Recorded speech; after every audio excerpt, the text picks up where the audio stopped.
Hey folks, John Strosa here from Strosa Legal Nurse Consulting, and I just did a video on snacking, but now I'm going to talk a little bit about my business because it's been a couple of months or more since I made the last one. Just been busy end of the year, and then I didn't know if I should do any because TikTok was going to go away, and it did go away for a whole 24 hours or less, and then it came back. So I still have all these videos on YouTube, so I wasn't worried, but you know, I don't really use TikTok that much, but I wanted to. It's easy to use. You know what I mean? If you use TikTok, you know what I mean. So I want to talk a little bit about my something about today that happened. I talked about interpreters in another video. Everything about interpreters, but today something happened, and this happens periodically. And I failed to do this yesterday, but usually when I prep the client and I find out that they are Spanish speaking, so I prep them in Spanish and everything. I usually tell the attorney immediately after the call, hey, just making sure that for tomorrow's case, an interpreter has been scheduled by the defense because the defense has to pay for not the plaintiff, not us. The defense scheduled this defense medical exam, so they have to pay for an interpreter. So they have to schedule it and everything, right? The defense is totally neutral. They don't know anything, but they're paid. The agency where they come from is paid by the defense. So they're not with the defense, but they're neutral, but they're paid by the defense, and they're scheduled by the defense. So I thought about it a couple of times, but I was so busy. And this morning I was like, oh, I didn't tell them. It's kind of too late, but maybe I should tell them. But then I got busy with my dogs and I forgot. So we got there and there was no interpreter. So we waited 5 minutes, 10 minutes. They came to get us. I said, hey, we're not doing this without an interpreter. Can you call your attorney and tell them where the interpreter is? And in the meantime, I called my attorney. I talked to the secretary or the paralegal, and she said that they requested an interpreter a long time ago, which I believe them. I had the papers for at least a couple of months. They asked me a couple of months ago, so this is scheduled with advance. You know, it's not just from one day to the next.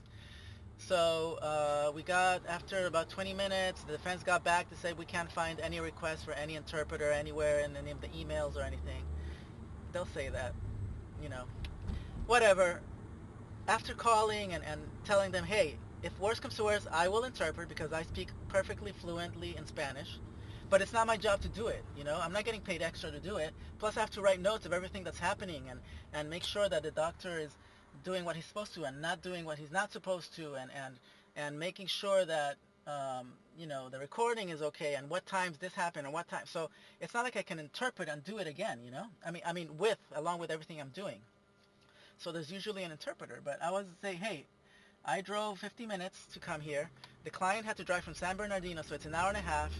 I don't want to lose this. We can reschedule. I'm going to get paid my full fee anyway, so I wasn't worried about me, but I was worried about the client, you know. They have to take time off work again, and everything has to be rescheduled, and I just wanted to get it done. Say, hey, tell them that I will do it.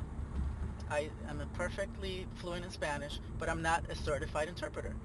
So finally, and the other option that I get, because you have to give them options. People don't understand or don't think of options. I think of options because I've been doing this for a long time. So I told them, tell them that usually in hospitals there is an interpreting system, or they can hire an interpreter on the phone and we can have it on speaker and they can interpret. And they're like, oh, that's a good idea. I didn't think about this. That's why you have me, because I know what to do, right? So they said that, and they came back and they said, oh, okay, so we're going to hire an interpreter. So basically it started exactly 1 hour after it was supposed to start. It was scheduled at 1:30. It started at 2:30 with my phone, because the office, the exam room didn't have a phone. So they said, you can use my phone. I have my charger here, and you know, he can be on speaker. So anyway, it worked out. So think about this. If you ever come into problems with the interpreter, call your attorney right away, call the paralegal, tell them what's going on, offer solutions, offer options. Um, Sometimes I have interpreted, you know, in a pickle, but I don't like it, and it's not my job, you know. I'm not getting paid extra for it. Um, but yeah, that's what happened today. Interpreter problems. Yikes. but it went well, and everybody's happy, and we don't have to reschedule, because if you have to reschedule, that just takes time. The client has to reschedule off work again.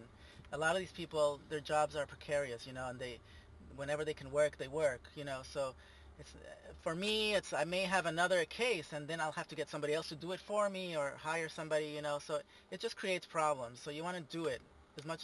So my takeaway is, next time when I say, and I know I have to call the attorney right after prepping the client, to tell them, hey, make sure there's an interpreter for tomorrow, so I don't get there and there's no interpreter. Just do it. Even if I'm busy, I have to just stop and say, this is more important, and I have to call the attorney right now. Stop what I'm doing and not think that I will remember later. That's my takeaway for today. You always learn lessons. You live and learn. That's what I've always gone by. You live and learn. And if you don't know it, you will know it after you go through it. Right? All right, I'm hungry, so if you want to hear something that I just said about snacks, go back to my previous video about snacks. You're gonna see the same shirt because this is happening minutes from each other. Other than that, that's it. Have a good day, guys. If you have any questions, comments, likes, dislikes, questions, anything, just hit me up. I'm always available. Or if I'm not available, I can get to you later, right? And that's it. I'm gonna order food now because I'm hungry. So have a good night. God bless you guys, and I'll see you in my next video. Bye-bye.